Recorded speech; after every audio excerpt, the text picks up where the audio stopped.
Assalamu alaikum warahmatullahi wabarakatuh. Eri baganda bafemwe n'abasiramu n'abo abagala obusiramu njagala okutwala omukisa guno mwenna abali mu Uganda n'abali ebweru wa Uganda okubagaliza omwezi guno mutukuvu ogwa Ramadan omulungi ogujjudde ebyengera. Tuyigirizibwa nti mu guno omwezi esaala zaffe ziwulirizibwa era ziddibwamu. Nsaba Allah akkirize okuyayana kwammwe, okwegayirira kwammwe, okwewaayo kwammwe n'okusiba kwammwe kwonna abamwemwezi empeera emitima gyammwe gyesinga okuyayanira. Omwezi guno bingi nnyo ebitusomooza, bingi nnyo ebityankalanya eggwanga, naye akwate ku mitima gyaffe n'egy'abo bannaffe be tuwangala nabo.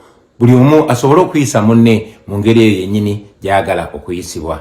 Olunaku lwa leero lwennyini nange kennyini ngenda kwogerako nammwe n'eri ensi yonna ku mukolo gwa Human Rights Summit e Geneva nga nsinzira wano wennyini wendi era nja kutuusaayo ensonga zaffe. Naye mbagaliza omwezi ogwa Ramadani omutukuvu omulungi ogujjude ebyengera, Mukama abawe ekyo eminyoyo gyammwe gyekisinga okwagala. Okay. Assalamu alaikum warahmatullahi wabarakatuh. Baganda bange abasiramu mbagaliza ekisibe kirungi era nsaba Allah abasobozese musobole okumalako ekisiibo kino. So nga ate ne baganda baffe abakristu mbagaliza nammwe ekisiibo ekirungi olwaleero lunaku lwa kusiigavu era bangi kummwe mwakedde masinzizo gye tuyita Ash Wednesday etandise lunaku lwaleero. Bubadde bubaka obusooso okuva ewa Mwami Robert Kyagulanyi Ssentamu enkya y'olunaku olwaleero akedde kubeera nga abupostinga, naye akatambi kano tugenda kutunuulira okusukkako ku bigambo Mwami Kyagulanyi byakozesezza oba obubaka bwaweeredde mu katambi kano oba okwagaliza abasiraamu. Njagala twetegereze bulungi Mwami Kyagulanyi ono face ye, ekyenyi kye, it seems like omusajja ayambala nnyo enkofiira, omusajja takyasala nviiri ekyenyi ndowooza okiraba kyonna kiyingidde.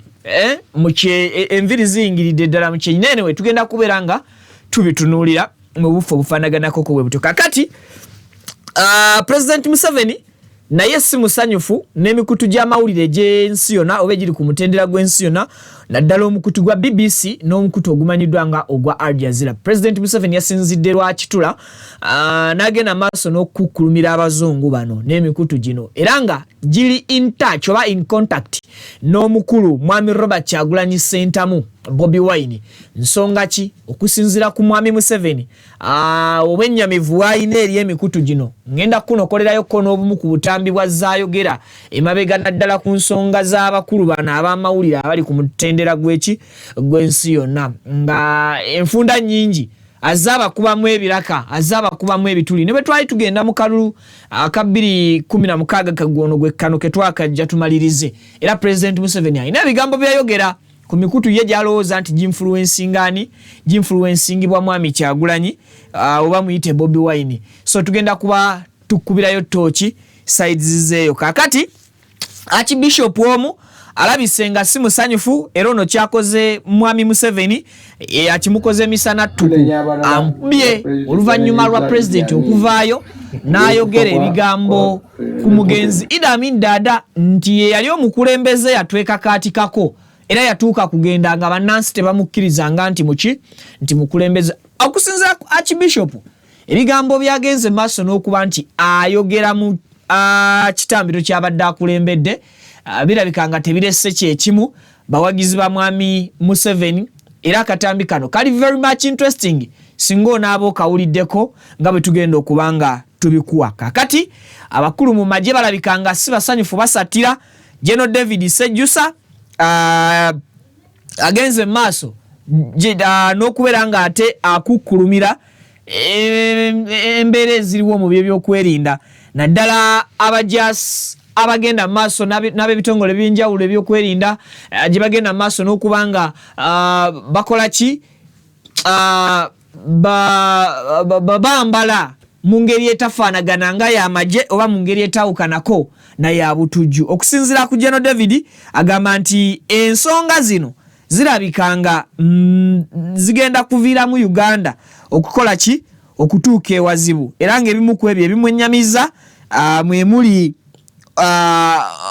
abasajja abatambulira mu mmotoka ezitalina number plate n'abasajja abatambulira mu ngoye eza bulijjo ate nga bataddeko obukookolo. So tugenda kuba nawo ensonga tugikumenyeramenyera. Abasajja balabika bali mu kutya oba oli awo ng'abaazirwanako era ng'abantu abakwata emmundu abamanyi amaanyi g'obuzito bw'emmundu balabika nga sira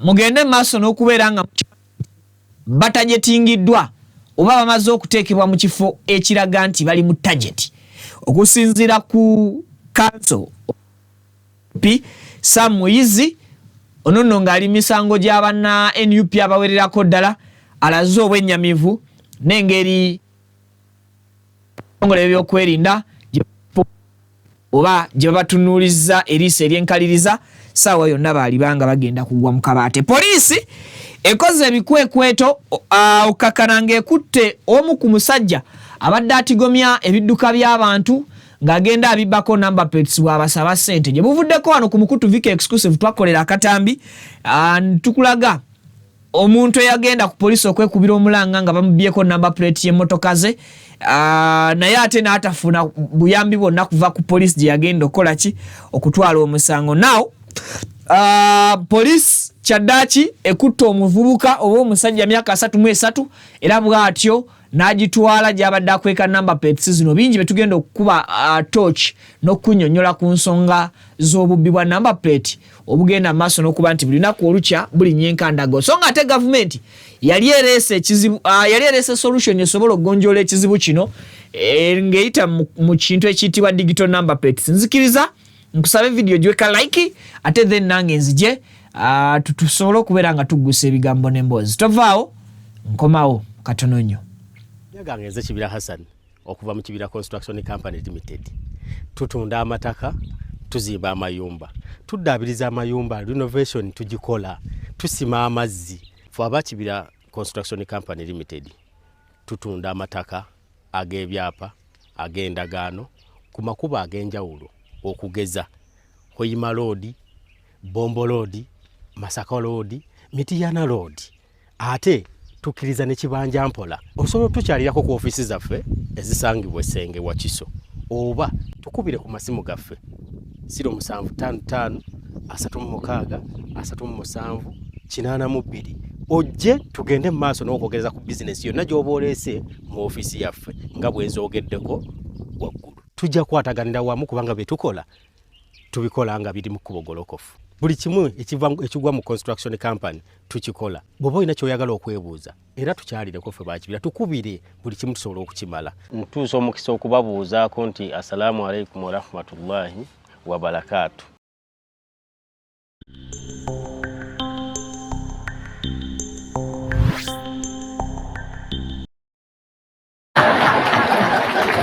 Obukulembeze n'obunaanyizibwa naye amanye nti bakulembera abantu ba Katonda. Tunenya abalala era Pulezidenti yanenyezza Idi Amin olw'okufa kwa Gana Archbishop Gana Lumbu. Era kituufu yakola bubi nnyo. Yamunenyezza nnyo nti yakola kikyamu kubanga yakwata ku ndadiini. Era n'agamba nti abo bwe baali abakyamu mukubba obululu n'okutabangula ensi. Mwabiwulira biri ku mawulire. Lwaki musisi?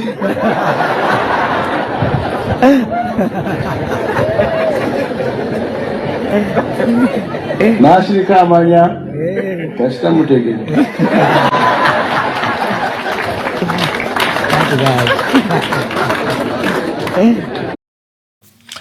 Abantu abasinga balowooza nti President Museveni bwe tukozesa ekigambo ky'olulimi Oluganda bagamba yeekangabiriza oba agezaako kuzibiikiriza kituufu kyali nga yeekweka mu ddiba ery'ekisolo ekirala oba ery'ekifaananyi ekirala naye nga naye munda kifaananyi kirala. Archbishop bwe yabadde akoona ku nsongoba ku bigambo bya President byakozesezza mu kujjukira emyaka 49 gya yali Ssabalabirizi wa Uganda omukulu Janani Luumu omugenzi kati eyatibwa gavumenti ya Idi Amin Dada. Yagamba nti oba yagambye nti gavumenti y'omwami Idi Amin Dada yali yeekakaatika ku bantu era teyalondebwa bantu n'obukulembeze bwe ebbanga lye bwamala abantu tebabukkiriza nti obukulembeze obwo buli real oba bukulembeze bwa ddala. Now bwe tutunuulira ebigambo president bye yayogera ne tuddayokko mu Uganda enkadde waka tuli mu Uganda mpya. Uganda enkadde omwali president Museveni eyalaba constitution y'eggwanga Uganda ng'emukwata emulimitinga okoma ku bisanja bibiri. Omukulu y'omu ateeka kaatika ku bantu n'akwata constitution yeyo ng'ayita mu parliament ne bajjawo kye tuyita term limit ekkomo ku bisanja kubanga ebisanja bibiri yali amaze okubisaavinga ebyali biragirwa ki ssemateeka.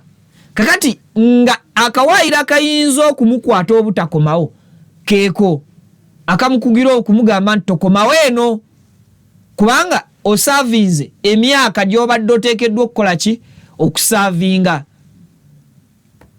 Bw'amala okuggyawo akawaayiro ako bannayuganda tebaasanyukira kuggibwawo kw'akawaayiro ako oba ntegeerekeka.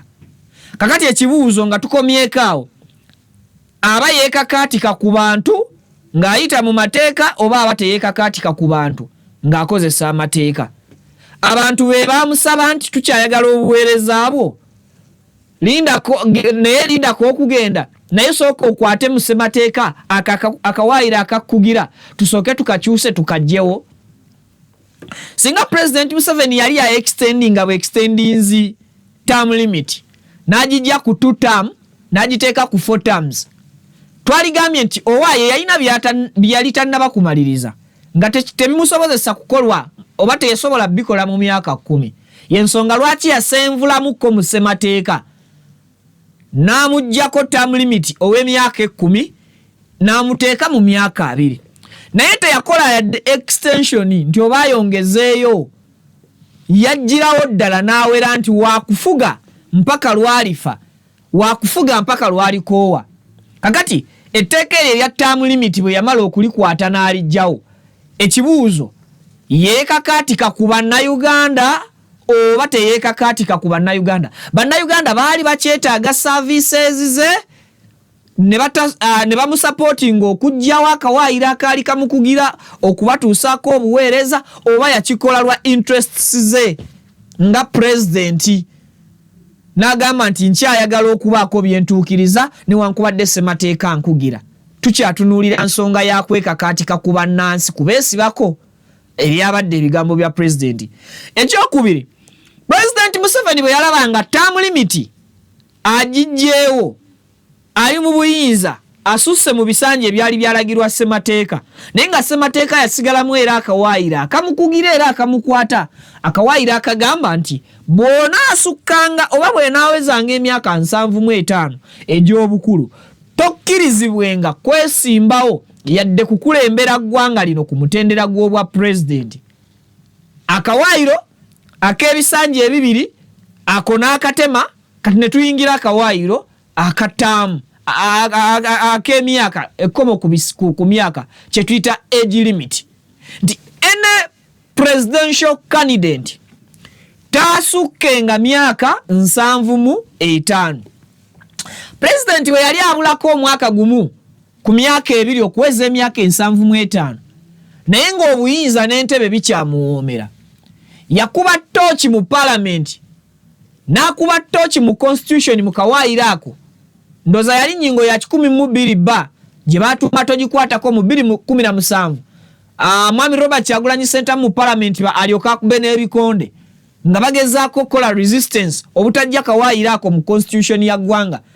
Abannansi ne banyiiga olwa parliament olw'omuwendo gw'ababaka abangi aba NRM abaasalawo akawaayiro ako kakuulwe mu constitution y'eggwanga Uganda.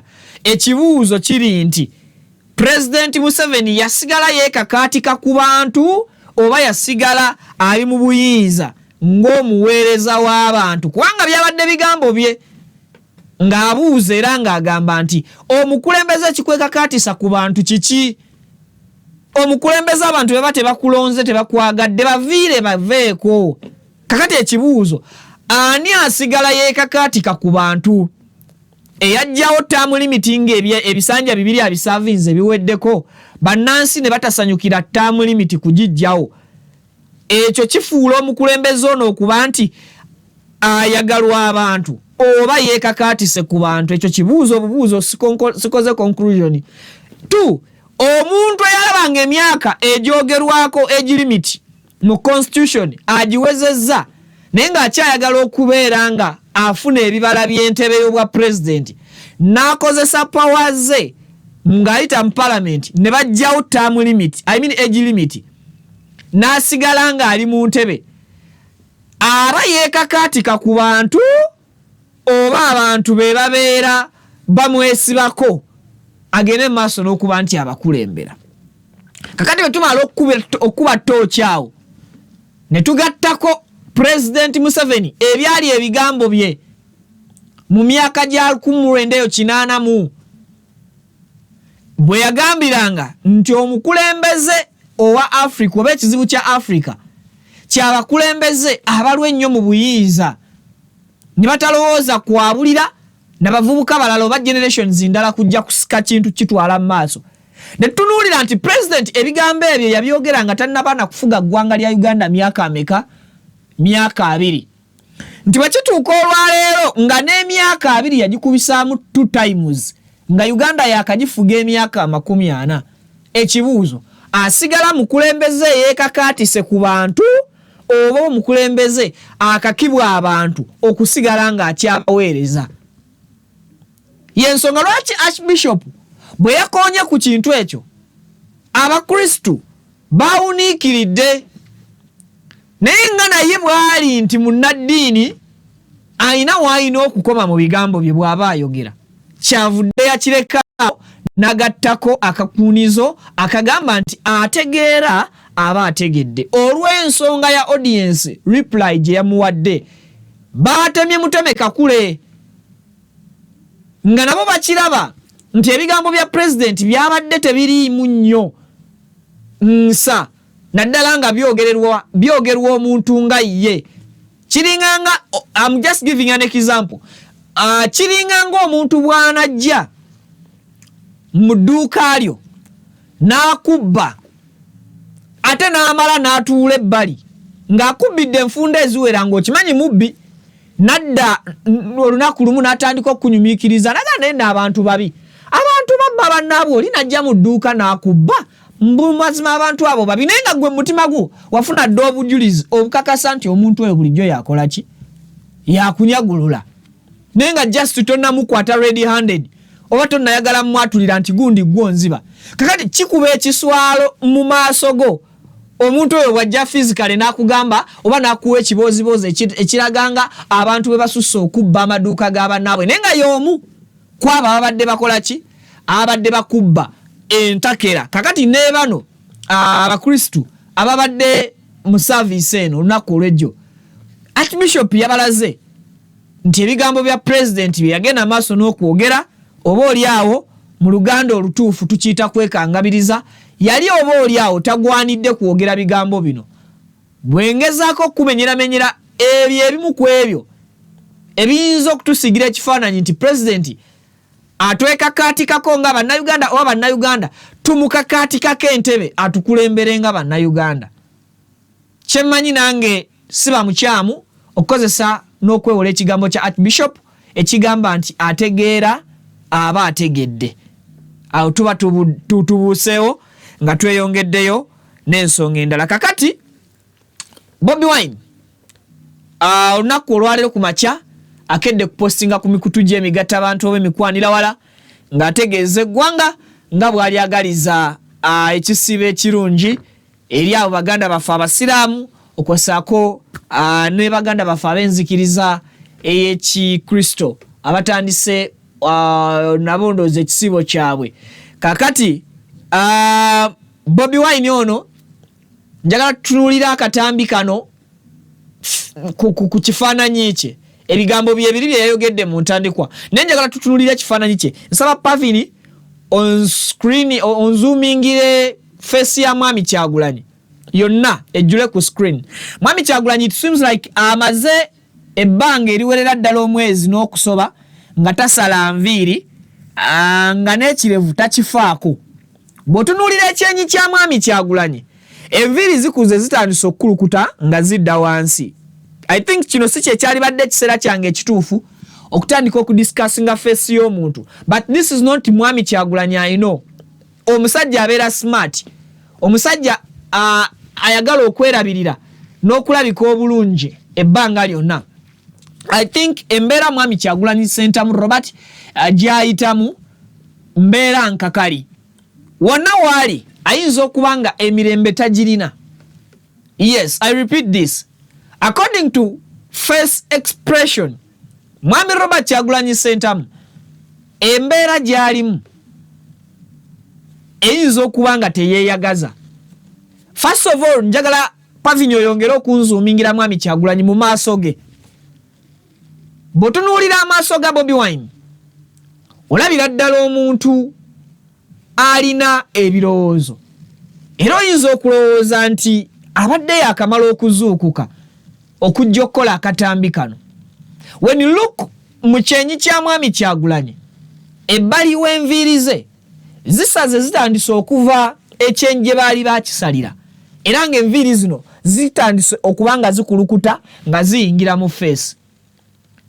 Ogenda kutunuulira ekirevu kya Mwami Kyagulanyi ne face ya Bobi Wine nga mbutuufu omusajja asiseemu olususu, mu Luganda kye tuyita okoggamu.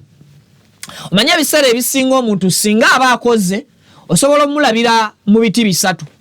Osobola omulabira mu face okwesikamu, osobola omulabira mbulago okugwamu, oba osobola okumulaba mu size y'omubiri gwe nga gwesiseemu. Now when you look at Mwami Kyagulanyi olwaleero ogenda kukakasiza ddala nti embeera ye walaayo ekyamazima tetegeerekeka. This is not the Bobi Wine we know. Fenga abamanyi Mwami Kyagulanyi ebbanga lye tumulabidde mu bifaananyi physically ne mu butambi. Bw'oba olinayo ekifaananyi kya Bobi Wine kyonna n'okizoominga mu bbanga lyonna ly'omulabidde mu bifaananyi bye nga yali akuzizzaako enviiri ne zifaanaganako ngaawo.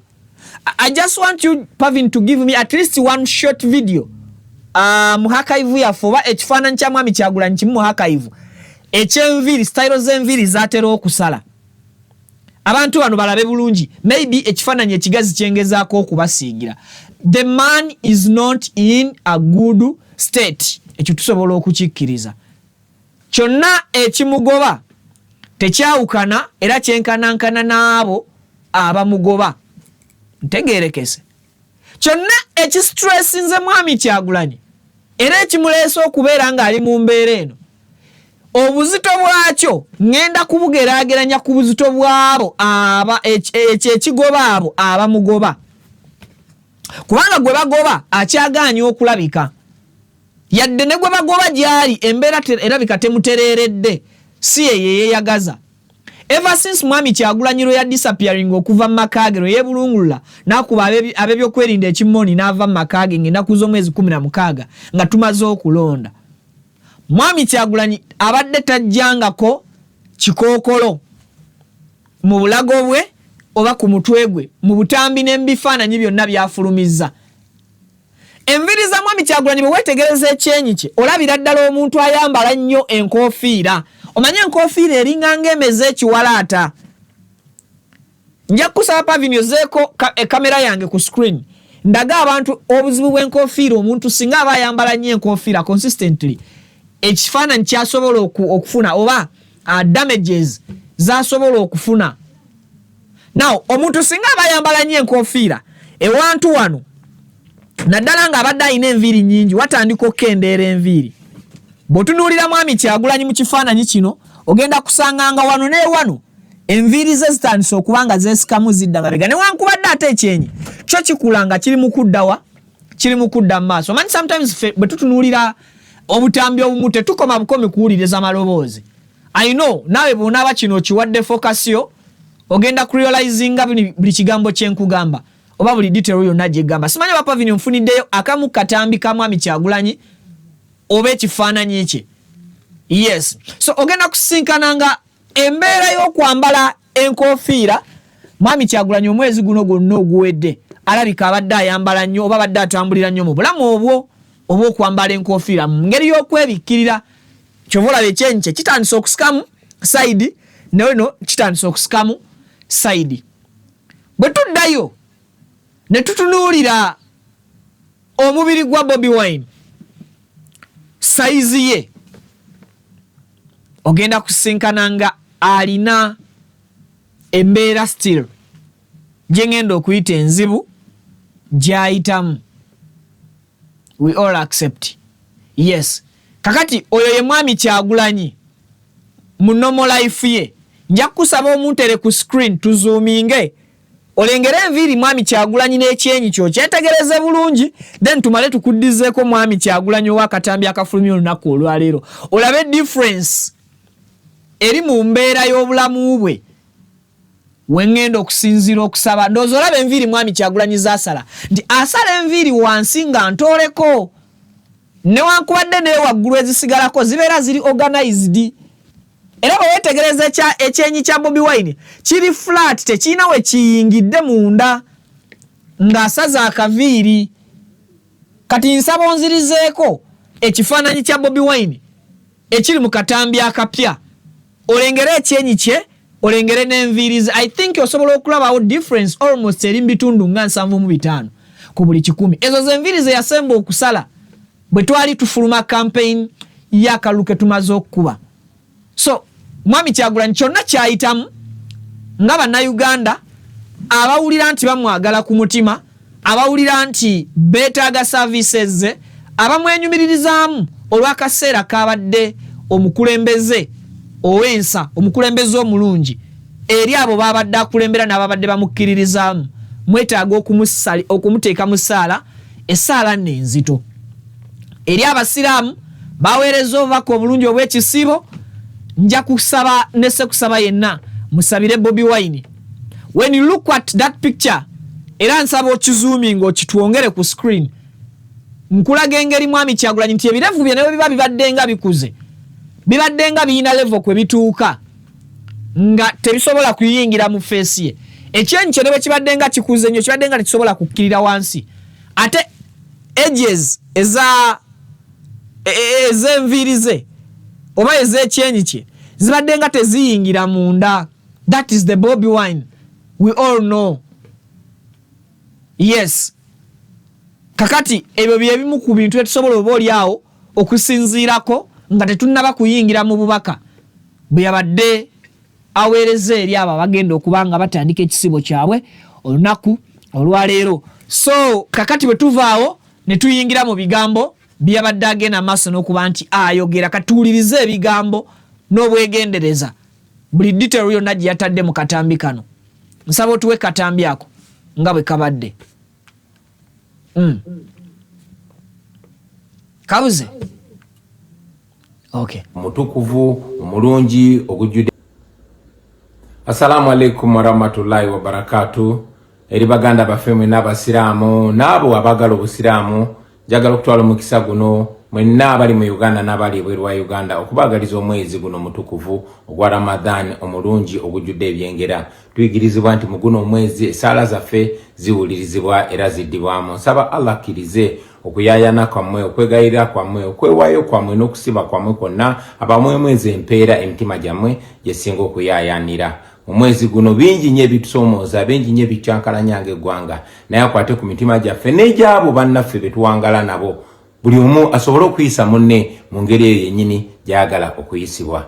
Olunaku lwaleero lwennyini nange kennyini ngenda kwogerako nammwe n'eri ensi yonna ku mukolo gwa Human Rights Summit e Geneva nga nsinzira wano wennyini wendi era nja kutuusaayo ensonga zaffe. Naye mbagaliza omwezi ogwa Ramadani omutukuvu omulungi ogujjude ebyengera, Mukama abawe ekyo eminyoyo gyammwe ekisinga okwagala. Assalamu alaikum warahmatullahi wabarakatuh. Wa alaikum salam warahmatullahi wabarakatuh. Kakati eyo ye message ebadde mu bigambo bye. First of all, ayagaliza abasiraamu ekisibe ekirungi. Nange mbagaliza baganda bange abasiraamu ekisibe ekirungi. Lero tukozi tutandise okusiiba nsiibulukukidde waani. Ajati Aisha Karoddo nkutumiddeko nnyo. Nsaba nsiibulukukireko ewuwo yadde saasiibye. Buli lwaggulo ngenda kuvuganga nzije oba ajati olina okunsiibululanga buli lunaku. Olina okunsiibululanga hajati buli lunaku tusobole okubanga munange nange ekisiibo nkiyitamu mu bufu obufaanaganako ko bwe butyo. Nkutumiddeko nnyo Hajati Aisha Karoddo. Kakati mu bubaka obulala bwategeezezza lwe lukuŋŋaana olwa Human Rights Geneva Summit egenda okubeerayo olunaku olwaleero era nga zinaagenda okubeera ssaawa 9:30 ajja kubeera mutaka. Agenda kwogera okuva ku ssaawa 9 n'eddakiika ndowooza nga 45, which means by ssaawa 9 n'eddakiika 3 ajja kubeera nga ali ku set oba nga amaze okuteekateekebwa okuba nga agenda kuwa speech ye oba okwogerako naddala ku nsonga z'eddembe ly'obuntu. Summit eno ya Geneva etunuulirwa nnyo mu mawanga okwetooloola ensi yonna era ng'etera okuvaamu ebibala bingi nnyo kasita kiba nga kituuse ku ddembe ly'obuntu kubanga etuula omulundi gumu mu mwaka buli nnaku za mwezi nga 18 omwezi gubeera gwa February. Summit eno lwetuula ne bakuŋŋaanya oba ne bagatheringa information ekwatagana ku ddembe ly'obuntu ne bakuŋŋaanya violations ezibaddewo mu mwaka mulamba mu mawanga ag'enjawulo ne banoonya ne solutions kiki ekiyinza okukolebwa okulaba nga eddembe ly'obuntu teriddamu kulinnyirirwa oba teriddamu kutyoboolebwa. So olunaku olwaleero tugenda kubeera nga twotabuliro Geneva Summit eyo. Muyinza okufunako omukisa ku mukutu gwa Viki exclusive nemba streamingira live Geneva Summit eyo sina kindi nemba recordingira summit eyo nenjiba uploadingira nga bulijjo ekyo mukimanyi nsobola okukituukiriza bweyamu bwange ate era nkola zange bwe mbavuddeko eyo. General David Sejjusa mwenyamivu era mweraliikirivu olw'abakwata mundu abatali bangu ku identifyinga oba abatali bangu bakutegeera wawe bagwa bakitongole ki baawukana batya ku batujju era kiyinza kubeera kisoboka kitya okubanga tosobola barebolinga ba terrorist and tosobola kulema barebolinga nga bakwasi b'amateeka. According to General David Sejjusa anyumya akaboozi ak'obwennyamivu wakati mu lugendo mwe yabadde ng'atambulira mu mmotoka ye n'abantu be ne basisinkana abasajja bano ababadde bataddeko masiki okossaako n'obukookolo at the same time nga bakutte emmundu ate nga batambulira mu mmotoka ezitayina number plate ng'abuuza who are they? Bebani. The masked wooden men and carrying guns. Not only that, traveling in numberless cars. Who are they? Bani bano. Abatambula bebiso obukookolo. Abatambula bataddeko bu maski. Bano abatambula nga bayina emmundu kyere. Ate nga batambulira ne mu bidduka oba emmotoka ezitayina number plate bebaani. Onaabuuza Jeno olaba atuuka okubuuza ng'akimanyi Jeno munne Katumba Wamala baamukubako amasasi n'asimattuka n'atasobola kubeera nga asavaivinza muwala we. Kati abuuza nga naye Jeno amanyi obuzito bw'emmundu. Bano bebaani abatasobola na kubeera nga ba-identifyingibwa. General David Sejjusa ayongerako wakati mu bwennyamivu abuuza atusimbulira emboozi mbutongole agamba yabadde akoze post eno nga naye awulira nga ayagala obutagikola naye n'amala n'akirowoozaako n'amala n'ajjukira nti national duty is something competes us oba omulimo gw'okuweereza eggwanga gwe gumusindiikiriza oba kyekyo ekituyita okubeera nga tufaayo kubanga yabadde tateekeddwa muli ng'awulira nga atateekeddwa kwogera ku bintu bino ng'alinga nga ayagala abireke biyite ng'alinga nga muli ayinamu ekirowoozo oba mbyogereko oba sibyogerako naye kali ak'omwoyo gwa ggwanga akamusikaasika olwa emirimu gy'ateekeddwa okukola ku lw'eggwanga n'asalawo n'agamba kakikole n'agamba so today olwaleero I was driving through our congested Kampala streets yabadde agezaako okutambulira mu kibuga kyaffe kino eky'omugotteko Kampala waffe era as we make a turn bwe babadde bakyuka security people stopped us abantu ab'ebyokwerinda batuyimiriza my car was fourth in the line emmotoka ye yabadde yakuna mu line we babayimiriza stopping us where then yabadde yakuna mu line stopping us were 3 masked soldiers with no name tags carrying SMGs with them were 2 other men in civilian clothes also masked but they were wounded. Agamba nti babayimiriza mu kajjamu oba mu kkubo bwe yabadde akyuka n'alaba ab'ebyokwerinda oba n'alaba abantu bano bana babadde bana babiri kandabe wano n'alaba yes as I was driving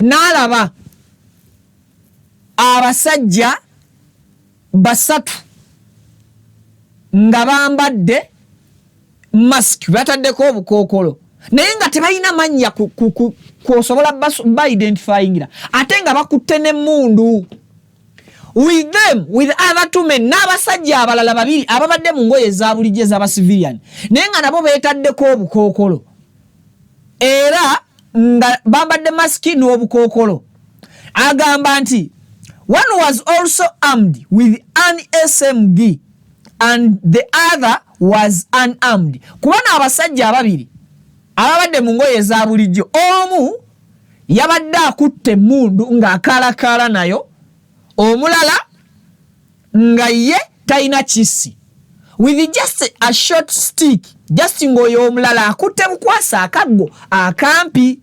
Beside them was packed white SUV.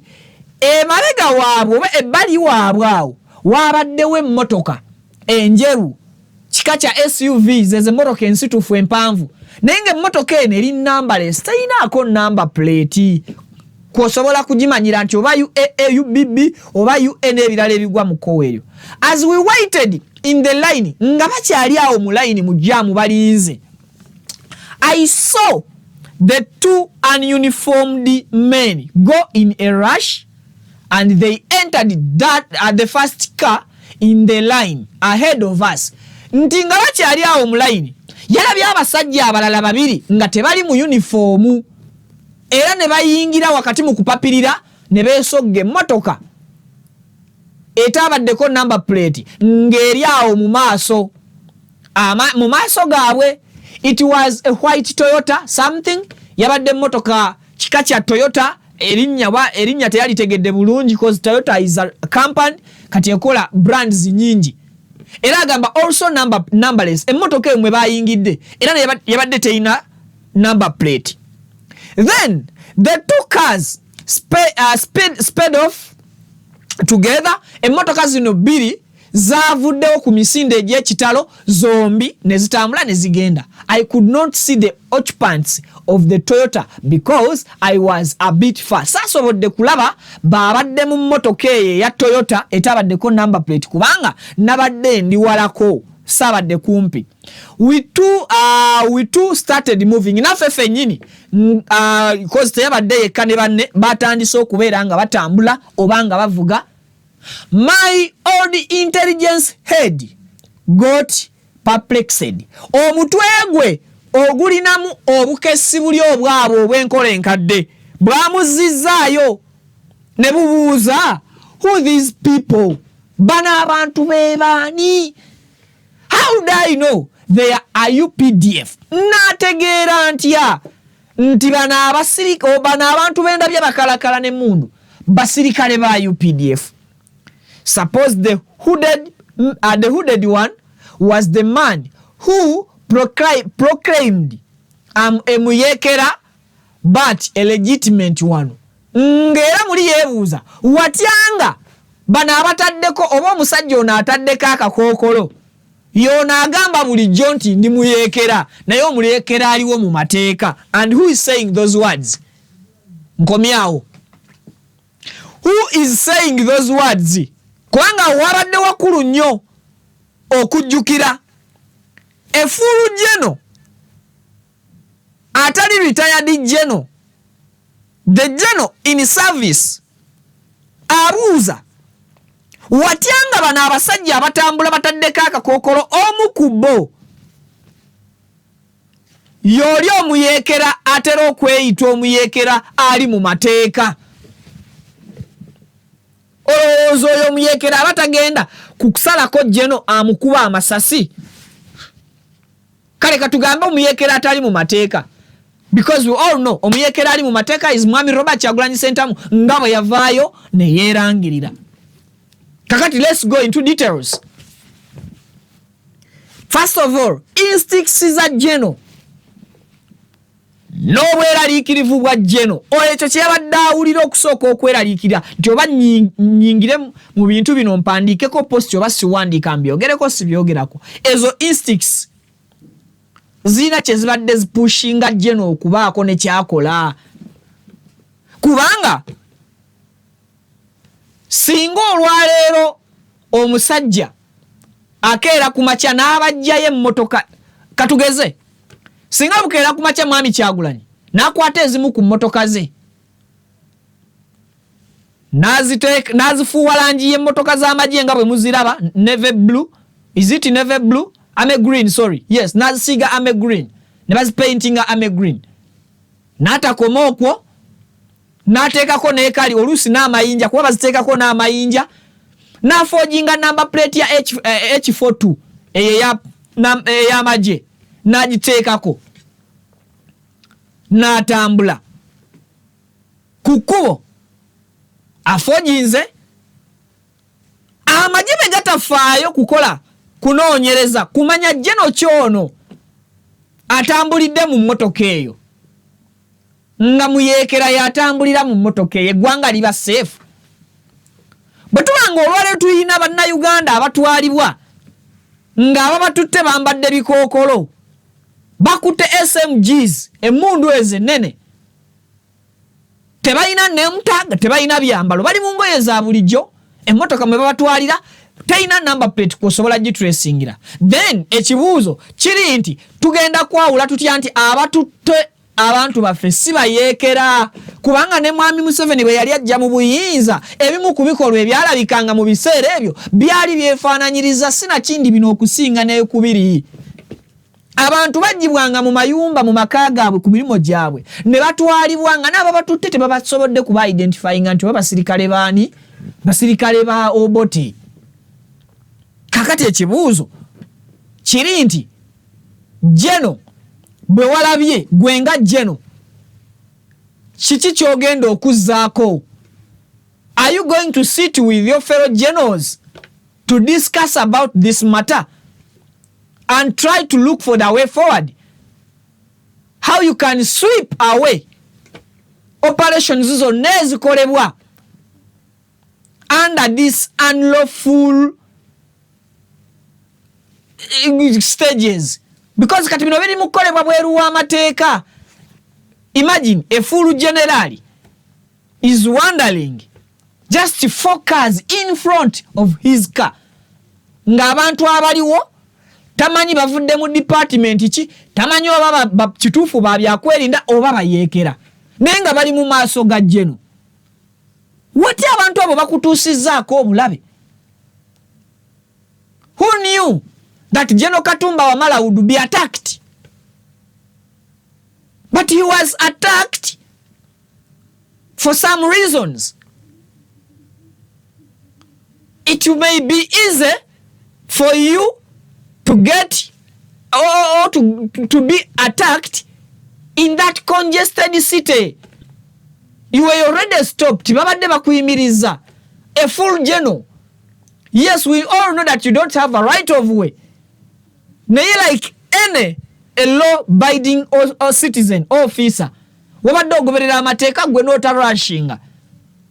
Naye ekibuuzo, bano bo bakoledde ki? Mwe kale mutidde kubanga mwe muti okufa muli bakulu. Kakati bano bannansi bo mubateereddewo standards ki ezisobola okubagumya kubanga balina abaana baabwe be bajja mu maka ng'ababajja mu maka beebo nabo be batamanyi nammwe be mutamanyi.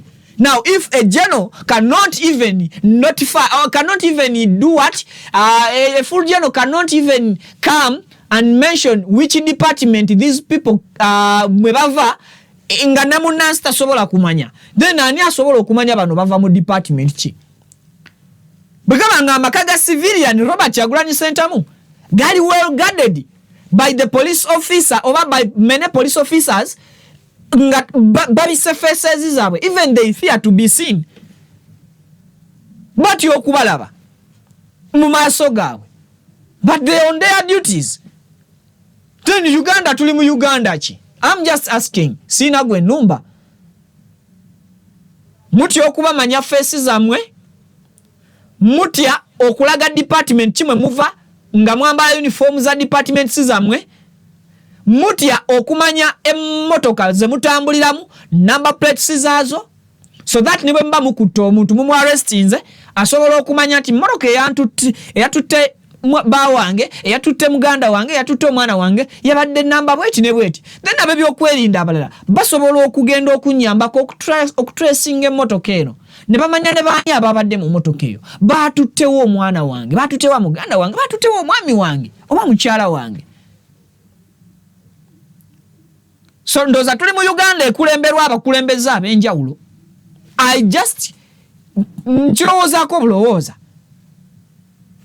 Tuli mu Uganda erimu abakulembeze ab'enjawulo ng'afuga eno tamanya bifeeri, ng'afuga eri tamanya bifeeno. Gwate tugambe ki? So obweraliikirivu weebuli, nsaba security mutereeze ensonga eyo. Yes, we all know nti UPDF amagye gagenda gasalako ebitu departments ez'enjawulo, poliisi leero ejjudde mu magye n'ebirala ebifa bwe bitu. Naye tutereeze, ffe tetugaanangako magye kukola bye gakola, naye as long as amagye gabikolera mu ki? Mu mateeka. Let each and every operation be under the laws. Yes, because no one is above the law. When it comes to national matters, national security issues, leka bakaringe out operation bwekobanga kwambala byambalo bitalina name tags, as long as it is national security matters zitukwatako nga bannansi security ya ggwanga, leka bakikole. But once in a while kati kifuuse kya bulijjo. Olunaku lumu lwokka olw'eggulo nasanze emmotoka 3 tezirina number plate naye nga ziri ku kkubo zivuga. Kyokka ggwe munnansi emmotoka yo bagibbako bubbi number plate egi nga babagibbye n'okugibba n'esigazaako number plate emu, owa traffic n'akuliisa akakanja. Then traffic officers, what is your role? What is your job? Here lwaki mbabuuza what is your role nga bali baba bakulu bammwe mu bitiibwa temusobola bakwatako? Omukulu omu aba asala traffic ne bagisalako, nze sikirabangako. Traffic neeva ku duty yaayo, department endala ne taking over. Loka kati ate UPDF yekola ku gundi, yekola ku bya traffic y'entambula z'enguudo. Nosanga omusirikale wa SFC ng'ayimiridde mu roundabout wakati yasibye ebidduka obutatambula ng'owa traffic ali wali bambi anywa n'amazzi bamuggyeko obuyinza. Tuli mu Uganda ng'osanga owa UPDF akwate mundu ye n'ayimirira wakati mu luguudo, bambi musirikale wa traffic nga talina kyasobola mugamba nti va mu kkubo, amateeka tegatuganya kuyimirira wakati mu luguudo, gatulagira kuyimirira wali. Uganda tuwoomye. Tuli mu buwoomu bwa Uganda etenkanika bwe mba nkujeeyo President Museveni si musanyufu n'emikutu gy'amawulire okuli omukutu gwa BBC ne Al Jazeera yasinzidde lwakitula n'akolokoota emikutu gy'amawulire gino mu bigambo ebitabadde biwoomu. Nsaba tuweeko katambi ako ate tusobole okuba nga tukawuliriza obudde. You had in the BBC, you had in the BBC and this other Arab channel called Al Jazeera, which is also a problem apparently. Now, these confused fellows of ours, the foreigners, who are shallow, they are not serious. They were analyzing. This high turn-up in Uganda, and this high turn-up is like to favor Bobby Wine. If all the youth voted for Bobby Wine, then how did Museveni get all these votes? Shallow. Not serious, but also indisciplined. Why do you go into people's affairs? Africans, we don't have that culture. To go into somebody's house and start, this chair should be here. I can't do it. Even if the chair is bad, the place, I will pretend not to see it and go. They have like a barbarian culture of Buyaiism actually. Don't talk about things you don't know. The majority of the youth support the NRM, and the number is going to increase.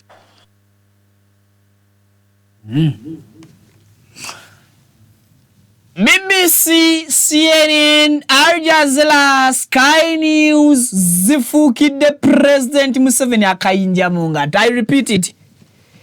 BBC, Sky News, CNN, Al Jazeera, DWN n'emikutu gy'amawulire giri ku mutendera gw'ensi yonna egifukidde Generali Yoweri Kaguta Museveni akayinja mu ngato. Ababuuza lwaki mwolesa empisa embi n'okweyingiza mbitabakwatako mu ggwanga eritali lyammwe. Bigambo bya President ababuuza bannamawulire abo. Awo Luzzi we yakwatira mu ngalo n'agamba nti amasannyalaze gawulira.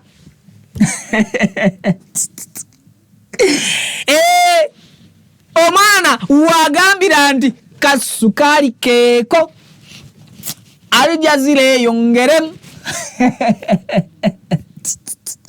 According to General Yoweri Kaguta Museveni, he is saying nti bwemubanga mugamba nti abavubuka mwe mikutu gy'amawulire Al Jazeera BBC bwemubanga mugamba nti abavubuka mu Uganda abasinga obungi bawagira Kyagulanyi era balonda Kyagulanyi, then lwaki mu kalulu akaggwa ate mwami Kyagulanyi abavubuka baamu mu makalulu ne balonda NRM mu bungi? N'agamba ate ku luno mugenda kyewuunya mmwe bisajja mmwe, mugenda kulaba abavubuka bagenda kwongera okwagala NRM ebitagambika ebisooka n'ebisembayo. Oyo mwami Kyagulanyi talina buwagizi mu bavubuka. Abavubuka bali ku NRM abavubuka kwe batava. Yenna ekirala n'abagamba lwaki wali badde weeyingiza mu nsonga z'eggwanga eritali liryo? Gwe simanya oli munnamawulire wa CNN Lale Mado, gwe simanya oli munnamawulire wa BBC. You are a reporter, a reporting ila Al Jazeera. Lwaki wali badde weeyingiza mu nsonga z'eggwanga Uganda? Naye lwaki BBC Al Jazeera yali badde yeeyingiza mu nsonga z'eggwanga? Nsaba Pavini mu ddakiika ng'emu bbiri awo mu kompyuta yo noonya akatambi ka President Museveni we yagambira kali akakadde ke twazanye juzi, mwe yagambira nti talina buzibu n'aba observers kujja kuyingira mu Uganda ko observinga kalulu, kubanga fe wana Uganda tutegeka akalulu k'amazima n'obwenkanya era n'olwekyo let them come. He is the one who invited the observers the international observers to come and observe our elections. Now, they observed and they went back. They are now reading their reports on how the observation was. Now, the one who invited the observers is complaining about the observers' report.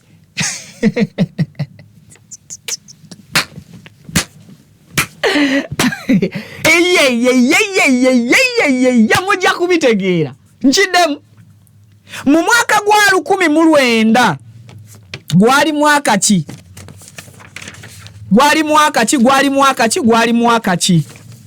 Yes, gwali mwaka gwa 1992.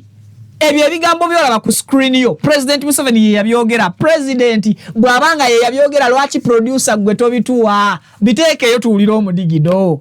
Hey. By themselves. However, tell you that in Uganda, I can assure you, gentlemen and ladies, and all, that in the case of Uganda, we shall have free elections, fair elections. I may invite the observers just because I know outsiders are now used to observers. Because they don't trust that Africans can do anything by themselves. The Africans have earned that credit, that they are incapable, they cannot do anything by themselves unless they are being observed. Now, because of that, I will invite the observers, but they will have nothing to observe. They will just stay here, because there will be no cheating, there will be no twisting of constituencies, there will be no change of papers, there will be no violence.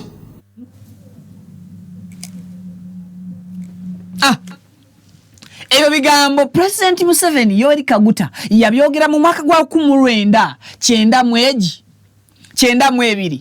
Kakati essaawa z'olwaleero ba observers omuli ne bannamawulire okuva ku mukutu gwa BBC n'omukutu gwa Al Jazeera bakola report nga boogera nti abavubuka abasinga mu Uganda basupportinga Mwami Kyagulanyi, era abavubuka abasinga okuba abangi mu Uganda bavaayo ne balonda Mwami Robert Kyagulanyi Ssentamu ku ballot paper, era gwe babalanga omukulembeze waabwe. They recognize Robert Kyagulanyi Ssentamu as their president, according to BBC News and Al Jazeera News.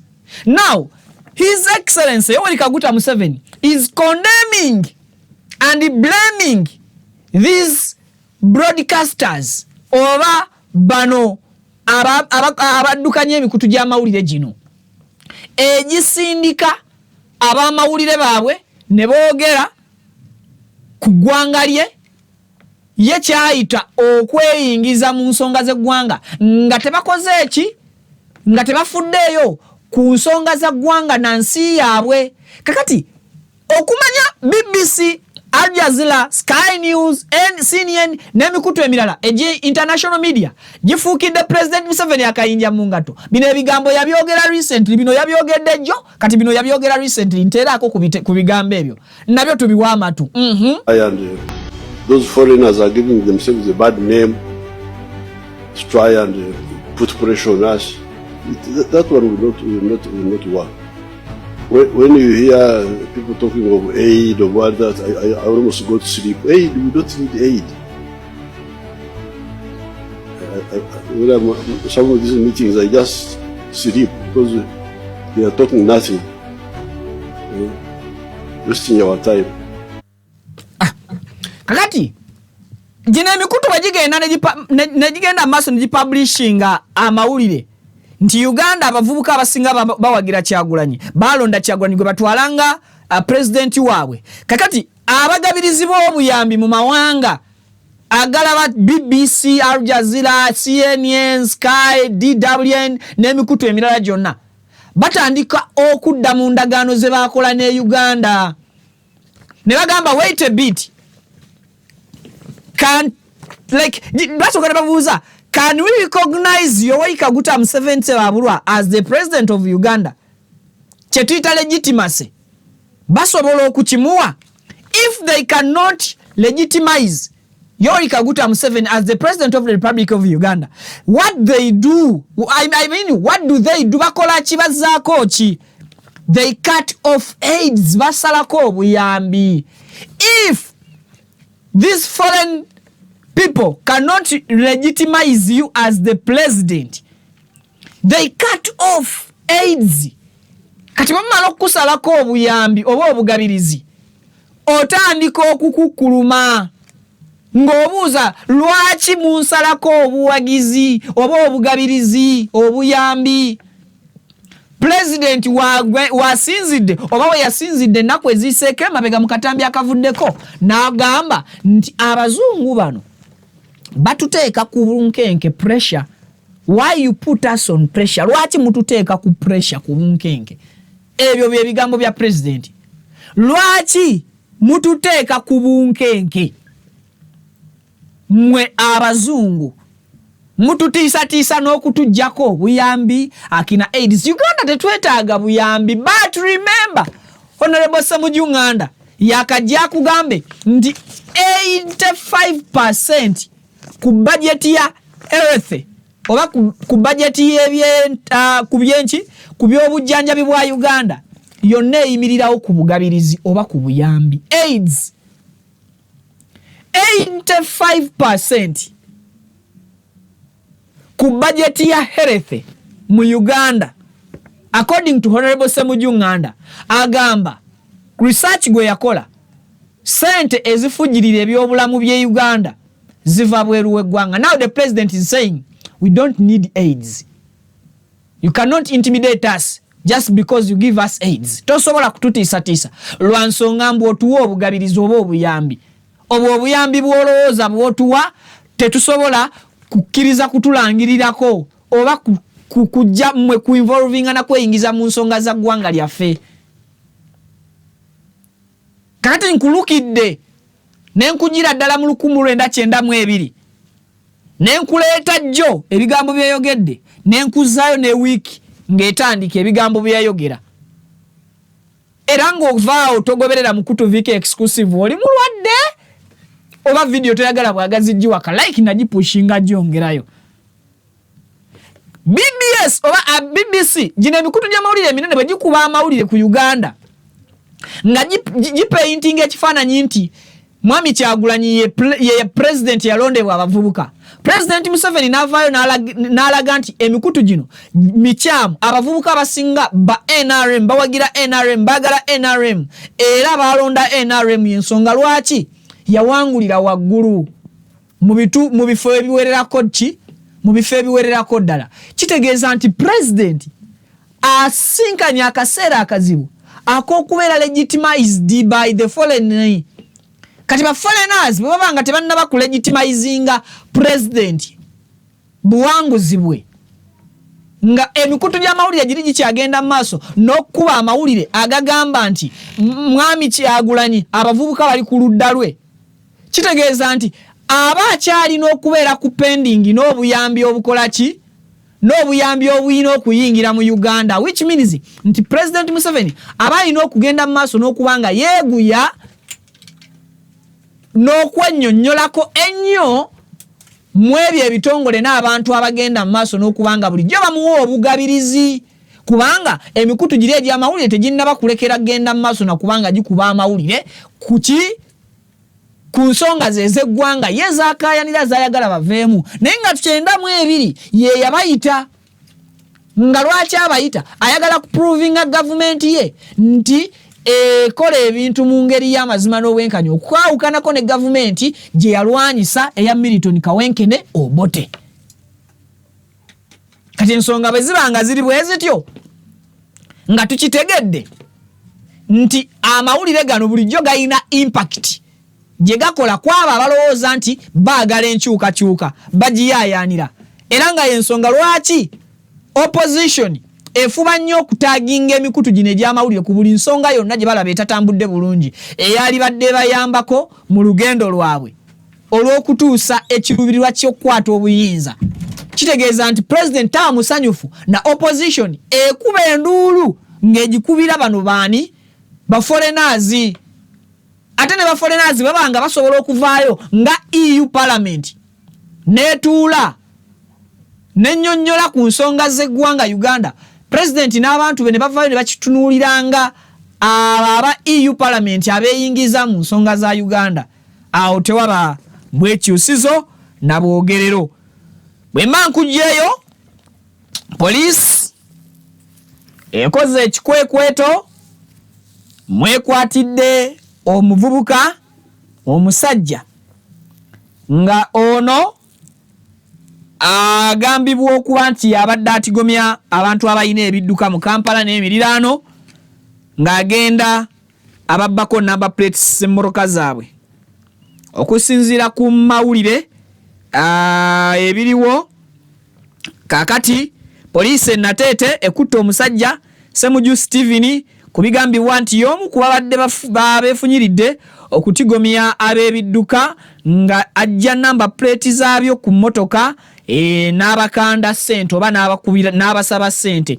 Mu kikwekweto kino abakulu bakukunudde number plate C okuli UAH kati bannannyini mamotoka muwulirize UAH 286S nannyini number plate ye number plate yo eri ku police Nateete. Number plate endala digital number plate eri UA 309BQ UA 309BQ number plate yo eri ku police Nateete gendayo. Ne number plate eno era nayo digital number plate eri number UA 682BZ UA 682BZ number plate y'emmotoka yo eri ku police Nateete yagibba bamukutte. Nannyini number plate UAM 277G number plate y'emmotoka yo eri ku police Nateete bagikutte. Number plate UAN 796B duka ku police Nateete number plate y'emmotoka yo poliisi yagirikavalinze egirina. Ne number plate UBK 264Y oba UBK 264Y number plate y'emmotoka yo poliisi y'e Nateete eri mikono gyayo. Mu number plate ezizuuliddwa mulimu n'ey'omusajja Lutamaguzi Patrick asa omutuuze w'e Busega Kabaale omubbi bwe yakola ki bwe yagitemako n'aleka number plate n'aleka nga awandiise namba y'essimu ku mmotoka kwakola ki ku mmotoka kwe yagireka namba mujjukira emmotoka eri super custom gye nabalaga mu Katambi omusajja nga yeekubirwa enduulu kakati number plate ye bagizudde. Thank you so much. Emmotoka eyo waliwo story gye twakola juzi era video ebadde etambula nnyo ku mutimbagano. Kakati poliisi etegeezezza nti omukwate yabatutte mu bifo ebyenjawulo gy'abadde akweka number plates zino okuli Busega Kabaale okuli n'Ekitemu Kivulu n'Ekyengera Town Council. Era poliisi egambye nti omukwate emukuumira mu kaduukulu kaayo nga bwe balinda okumutwala mu kkooti agende maaso n'okuba nga ajojjoba n'emisango gye. Myaka 33 musajja mukulu ateekeddwa okuba nga alina n'omwana atandise primary 2 oba primary 1 bw'aba yakeero zaala alina n'owa P5 naye agenda maaso n'okutigomya omulimu gw'omutongole Kampala gw'alina kubba number plate z'abantu ku mmotoka. Oyo omukulu alabika poliisi gwe yakubira essimu n'agamba nannyini mmotoka nti mbadde wakusaba 2 naye koogenze ku poliisi n'ondoopa mpa 3. Poliisi n'emugamba nti negamba yatwala omutango genda oteese n'omubbi. Uganda, my country, Uganda. Batuvaayo bannamateeka ba National Unity Platform si basanyufu batambulira mu bweraliikirize olw'obunkenke ne target okubafuula target ng'abamu ku abo bagenda okuddamu okukwatibwa. Council Samuel Muyizi agamba bw'ati mpaako ku bigambo bye nti w'ennaku zino kati tukeesa lukya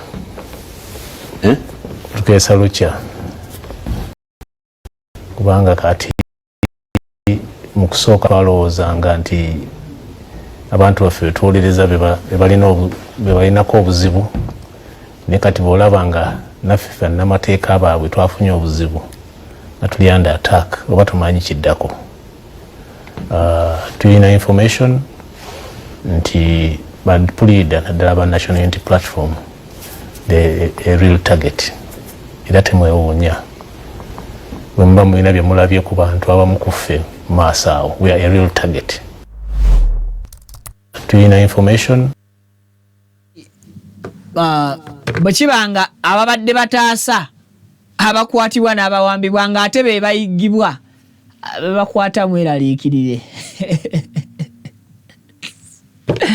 Bwe kibanga ababadde bawolereza abakwatibwa ate be bayiggibwa nabo bawolerezebwe ani anaabawolereza? Kibira Construction Company Limited basangibwa Wakiso Senge we wali offices zaabwe ate nga bano bakwasaganya ensonga nyingi. Bw'ogula poloti kanoko kakulu, bw'ogula poloti mu Kibira Construction Company Limited nga ya chapa tebakujjaako sente endala zonna. Akina simanya leta sente za transfer finedda mu Kibira Construction Company betebiriyo. Bw'ogula poloti nga ya chapa bakuwa transfer echapa nga transferingiddwa mu manyago nga tosasuddeeyo fineji oba 10 n'ekimu kirala. Sente ze mulamudde eza poloti kwe bakoma tebaddamu kusaba okuleka akafaananyiko n'ebikwogerako ebyetaagisa okukyusa ekyapa. Kakati bw'ogula poloti mu Kibira Construction Company nga ya ndagaano batandikira ku $5,000,000 n'okudda waggulu. Ez'endagaano sezeebyapa temubakeera bo bajja kubanga bakuwa ne history w'ettaka ly'ogula. Nti ettaka ly'ogula twalijja ku gundi n'egundi yalijja ku gundi n'egundi n'alijja ku gundi n'egundi n'alijja ku gundi, so that omanya engeri ettaka lyabwe gye bagula, engeri gye bazze balitambuzaamu, kikuwe obwannannyini obwenkomeredde nga gwe bagenda okukola ki, gwe bagenda okuguza. Therefore Kibira Construction Company Limited besigika batambulira ku ngombe egamba nti amazima bwe bugagga si bugagga eri abagenda okuguza bo nga ba Kibira, wabula naawe customer client agenda okubagulako kozesa amazima mwenna musobola okutuuka ku bugagga nga bakuguzizza bo bagaggawale naawe ogule ku bo ogaggawalire ku ttaka eryo lye bakuguzizza oba okulaakulanira okwo bwanga ogenze bagulako mu kibanja mpola, making sure nti okozesa amazima obawe balance waabwe mu budde bwe mukkaanyizaako, kuba nabo bagenda kukozesa amazima okukwatako sente ez'ekitundu bakuguze okkirizibwe okusasula ku kibanja mpola. Kibanja mpola gyali baddaabiriza amayumba bannange tubeereyo n'obeera nga olinayo ennyumba enkadde ennyumba ya muzeeyiwo, ennyumba eyo kennyini oyagala gifuula ya mulembe guno oguliko mulembe gwa ceiling plane ez'ebimuli gwaggwako, oyagala bakuteremu gypsums, oyagala bakolere walls nga ziri malidaadi. Kibira Construction Company nyumba yo bajja giza bujja ogende obeebaze bwebaza. Bano bagenda maaso n'okutunda ebizimbisibwa. Ozimba wano Kampala simanya Wakiso, ntwalira wano ebizimbisibwa ku Jinja Road, Kampala Road, nzimba wano Bulenga, nzimba awo nawona badistributinga ebizimbisibwa omuli seminti, omuli omusenyu, omuli amayinja kowa hadi kowa zezo, ebizimbisibwa byonna babikola ki? Babirina. Tebakoma okuba simenzizi.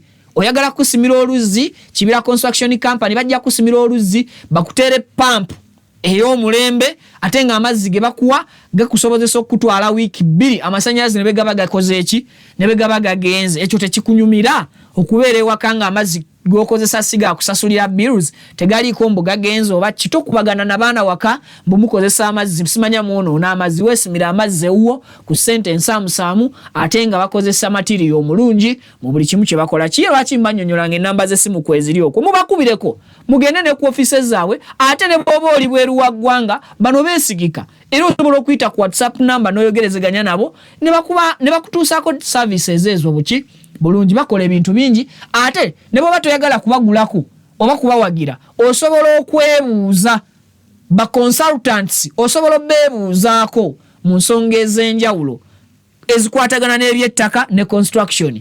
kati oyagala abantu ki abasinga kaabo okuleka nga naawe akufuuyira emmindi akwagaliza butagula ttaka mu Kibira Construction Company na butaddaabiriza oba na kuzimba nnyumba yo ng'oyita mu kampani erire giyitibwa etyo. Nzikiriza nteme mbasiibule ate nange ngende mpoziko Brain Train Infant and Primary School nalyo somero lisangibwa wano Salama Road Masajja. Twala omwana muwandiise ebisale byabwe bisoboka balabirira bulungi abaana endya nnungi kuba boarding n'abadde basulanga bambejja so nga ate tebafokasinga ku tulo bafokasinga ku musingi gwe bazimba mbwongo bw'omwana osobola okumuganyulwamu mu biseera ebijja mu maaso. Banange bampita Vicky omukutu kwensinzira bagita Vicky exclusive mbasabe mutwala abaana bamwe mu Brain Train Infant and Primary School bajja basalira kasente kubanga nabo bazadde bamanye ennaku. Nga sibasiibula bansibidde wa nze Kibira Hassan okuva mu Kibira Construction Company Limited tutunda amataka tuzimba amayumba. Amanya gange nze Kibira Hassan okuva mu Kibira Construction Company Limited tutunda amataka tuzimba amayumba.